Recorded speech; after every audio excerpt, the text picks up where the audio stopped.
গুন্ডা দমন আইন কার্যকর হতে চলেছে। এই আইনের বলে অশান্তির আঁচ পেলেই অভিযুক্তকে গ্রেফতার করতে পারবে পুলিশ। তাছাড়াও একাধিক সংস্থানের কথা কিন্তু বলা থাকছে। কথা বলবো উজ্জ্বল মুখোপাধ্যায়, আমাদের প্রতিনিধি রয়েছেন আমাদের সঙ্গে। উজ্জ্বল, কি কি থাকছে এই আইনে? দেখো, গুন্ডা দমন আইন বিল পেশ হওয়ার পর কিছু বিতর্ক হয় এবং শেষ পর্যন্ত বিধানসভায় এই বিল পাশ হয় এবং কয়েকদিনের মধ্যেই সেটা কিন্তু আইনে কার্যকরী হচ্ছে, অর্থাৎ রাজ্যপাল তাতে সই করেছেন এবং আজকে থেকে সেই বিল কার্যকরী হবে। আজকে থেকে সেটা আইনে পরিণত হলো।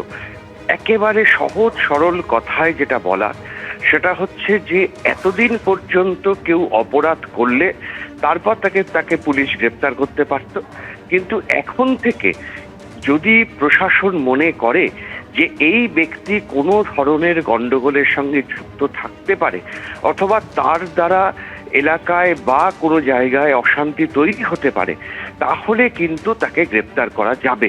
অর্থাৎ এতদিন পর্যন্ত অপরাধ করলে গ্রেপ্তার করা যেত, এখন থেকে এই আইনের বলে অপরাধ করতে পারে এরকম কোনো ব্যক্তির বিরুদ্ধে যদি প্রশাসনের সন্দেহ হয় তাহলে তাকে কিন্তু গ্রেপ্তার করা যাবে।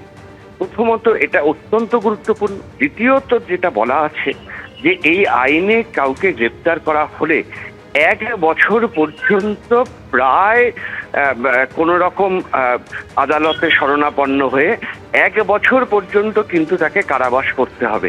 এক্ষেত্রে কতগুলি জায়গা আছে যে একটি কমিশন গঠন করা হবে, সেই কমিশনের কাছে পুলিশ যাকে গ্রেপ্তার করবে তাকে কেন তাকে গ্রেপ্তার করা হলো সেটাকে পাঠাতে হবে। কমিশন সেটা বিচার করে দেখবেন এবং কমিশন যদি মনে করেন যে না, এই গ্রেপ্তার করাটা সঠিক হয়নি, তাহলে তারা সিদ্ধান্ত নিতে পারেন। কিন্তু এই গোটা প্রক্রিয়ায় যিনি অভিযুক্ত বা যাকে গ্রেপ্তার করা হয়েছে তার কিন্তু খুব বেশি কিছু করার থাকবে না। এমনকি তিনি কোনো রকম উকিলেরও পরামর্শ নিতে পারবেন না, তিনি কোনো কোর্টে গিয়ে অ্যাপ্লাই করতে পারবেন না। অর্থাৎ যাকে গ্রেপ্তার করা হলো, বলা হচ্ছে এই আইনের বলে 1 বছর পর্যন্ত কিন্তু তার কারাবাস কার্যত নিশ্চিত, যদি না বড়সড় কোনো ভুল হয়ে থাকে। তৃতীয়ত যেটা অত্যন্ত গুরুত্বপূর্ণ সেটা হচ্ছে যে সরকারি সম্পত্তি নষ্ট। এতদিন পর্যন্ত আমাদের দেশের যে আইন ছিল তাতে কেউ সরকারি সম্পত্তি নষ্ট করলে সেক্ষেত্রে কিন্তু সরকার মনে করলে সেই ব্যক্তির সম্পত্তি বাজেয়াপ্ত করে সেই টাকা তারা জোগাড় করতে পারত। কিন্তু এখন থেকে যে নতুন আইন কার্যকরী হলো তাতে স্পষ্ট বলা হচ্ছে যে শুধুমাত্র সরকারি সম্পত্তি না, কোনো ব্যক্তির যদি সম্পত্তি এইভাবে নষ্ট করা হয়, অর্থাৎ কেউ গিয়ে কারুর বাড়িতে ভাঙচুর করলো, তিনি অভিযোগ জানালেন, অভিযোগের ভিত্তিতে কাউকে এই আইনের বলে গ্রেপ্তার করা হলো এবং তারপর তার যে সম্পত্তি আছে সেই সম্পত্তি বাজেয়াপ্ত করে এই প্রশাসন বা পুলিশ তারা কিন্তু সেই সম্পত্তি বাজেয়াপ্ত করে সেই অর্থ ওই ব্যক্তিকে ফিরিয়ে দিতে পারবে। অত্যন্ত গুরুত্বপূর্ণ এবং পশ্চিমবঙ্গের বুকে প্রথম এই গুন্ডা দমন বিল, সেই গুন্ডা দমন বিল সেটা কিন্তু আজকে থেকে কার্যকরী হলো এবং শুভেন্দু অধিকারী তিনি আগেই জানিয়েছেন যে যারা কোনো অপরাধের সঙ্গে যুক্ত বা যারা অপরাধ প্রবণ, যারা অপরাধ করে থাকে তাদের প্রিভেন্টিভ অ্যারেস্ট করার সংস্থান থাকছে পুলিশের। তার পাশাপাশি কিন্তু এই গুন্ডাদের ক্ষেত্রে তাদের সম্পত্তি বাজেয়াপ্ত করে নিলাম করে টাকা আদায় করা হবে, যা মুখ্যমন্ত্রী আগেও জানিয়েছিলেন। সেই গুন্ডা দমন বিল এবার আইনে পর্যবসিত হতে চলেছে। বিজেপি রাজ্য সভাপতি শ্রমিক ভট্টাচার্য এবং বিরোধী দলনেতা ঋতব্রত বন্দ্যোপাধ্যায় কি জানিয়েছেন এই আইন নিয়ে দেখুন। পশ্চিমবঙ্গের সামনে সবচেয়ে বড় চ্যালেঞ্জ ছিল নতুন সরকারের কাছে যে আইন শৃঙ্খলাকে প্রতিষ্ঠা করা, আইনের শাসন পশ্চিমবঙ্গে লাগু করা। যারা হত্যাকারী, ধর্ষণকারী তাদের জায়গা হয় আকাশে আর না হলে জেলের মধ্যে বন্ধ বাতাসে। সেই বার্তা এই সরকার দিয়ে দিয়েছে। নিরপরাধ নিরীহ প্রান্তিক মানুষের উপরে অত্যাচার, মহিলাদের উপর আক্রমণ, এগুলো এই সরকার মেনে নেবে। অপরাধী তাদের শাস্তি হোক, তা নিয়ে কোনো সমস্যা নেই, কিন্তু এই বিল যদি মিসইউজ হয়, বিশেষ করে গত শতাব্দীর 30-এর দশকের যে ফ্যাসিস্ট মডেল জার্মানি ইটালির, নিরপরাধ লোক যদি এই বিলের দ্বারা ইমপ্লিকেটেড হয়ে যায়, এই বিল যদি রাজনৈতিক প্রতিপক্ষদের বিরুদ্ধে ব্যবহার হয়, এটা গণতন্ত্রের জন্য কখনো কাম্য নয়।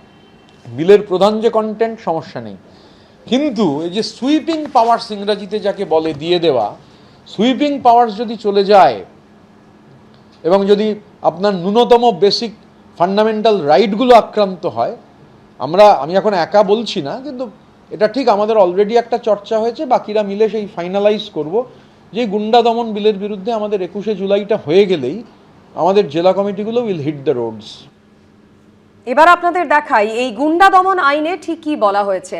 এই আইন অনুযায়ী ঘটনা ঘটানোর আগেই অভিযুক্তকে গ্রেফতার করতে পারবে পুলিশ।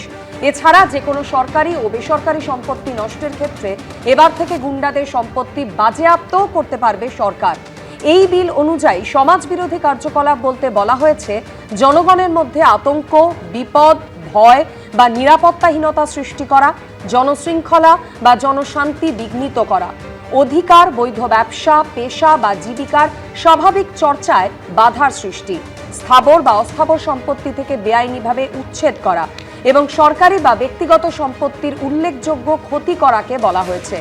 এছাড়া এই বিলে গুন্ডা বলতে প্রধানত বলা হয়েছে নিজে অথবা কোনো দল, গ্যাং বা সিন্ডিকেটের সদস্য বা নেতা হিসেবে নিয়মিতভাবে সমাজবিরোধী কার্যকলাপ করার চেষ্টা করেন, উস্কানি দেন, অর্থ যোগান বা সহায়তা করেন এমন ব্যক্তিকে।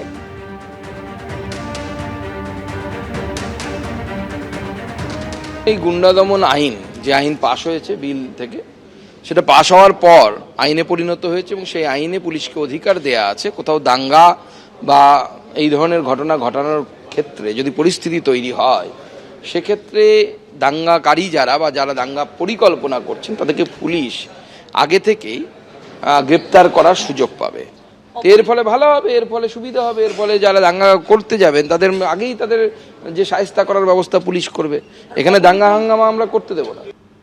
গুন্ডা দমন আইনে বলা হয়েছে রাজ্য সরকার যদি পুলিশ সুপারের নিচে নয় এমন পদমর্যাদার কোনো অফিসারের রিপোর্টের ভিত্তিতে সন্তুষ্ট হয় যে রাজ্যে কোনো গুন্ডাকে সমাজবিরোধী কার্যকলাপ থেকে বিরত রাখতে আটক করা প্রয়োজন, তাহলে সরকার ওই ব্যক্তিকে আটক করার নির্দেশ দিতে পারে। সর্বোচ্চ 1 বছর পর্যন্ত আটক হিসেবে রাখা যাবে। এই আইনের উদ্দেশ্য পূরণের জন্য রাজ্য সরকার এক বা একাধিক উপদেষ্টা বোর্ড গঠন করবে, তাদের আঞ্চলিক বা কার্যক্ষেত্র নির্ধারণ করতে পারবে। এই আইনের উদ্দেশ্য পূরণের জন্য রাজ্য সরকার এক বা একাধিক উপদেষ্টা বোর্ড গঠন করবে, আঞ্চলিক কার্যক্ষেত্র নির্ধারণ করবে। এই আইনের অধীনে আটকের আদেশ জারি হলে রাজ্য সরকার আটকের তারিখ থেকে 3 সপ্তাহের মধ্যে উপদেষ্টা বোর্ডের সামনে এদেরকে উপস্থাপন করবে। বোর্ড আটকের তারিখ থেকে 9 সপ্তাহের মধ্যে রাজ্য সরকারকে রিপোর্ট দেবে এবং আলাদা অনুচ্ছেদে জানাবে আটক রাখার যথেষ্ট কারণ আছে কিনা। বোর্ড যদি জানায় আটক রাখার কারণ আছে, তাহলে রাজ্য সরকার আটকের আদেশ বহাল রাখতে পারে।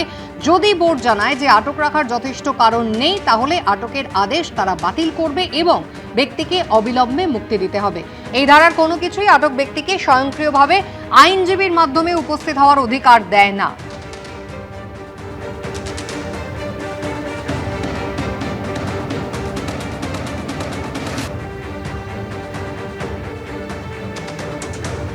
পশ্চিমবঙ্গের মানুষ দাদাগিরি, গুন্ডামি দেখে ক্লান্ত, সবাই এর পরিবর্তন চান।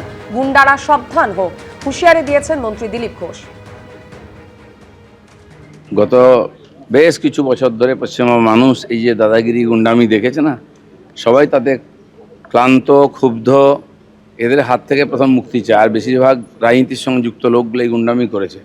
তাই আজকে আমাদেরকে নতুন করে আইন আনতে হয়েছে এবং কড়াকড়িভাবে এই আইনকে ইমপ্লিমেন্ট করা হবে। যেন যারা এখনও হিরো ভাবছে নিজেকে, সাবধান হোক। আর যাদের বিরুদ্ধে এই ধরনের কমপ্লেন অলরেডি হয়ে গেছে তারা তো ছাড়া পাবে না। সাধারণ মানুষ যারা ভয় পাচ্ছেন, এখনও কথা বলছেন না, অনেক ডিপার্টমেন্টে এরকম লুকিয়ে আছে লোক, তারাও গুন্ডামি করছে, তারাও অপরাধী। যেন সবার বিরুদ্ধে এফআইআর করুন, আইন তার ব্যবস্থা করবে। এবিপি আনন্দ, এগিয়ে থাকে, এগিয়ে রাখে।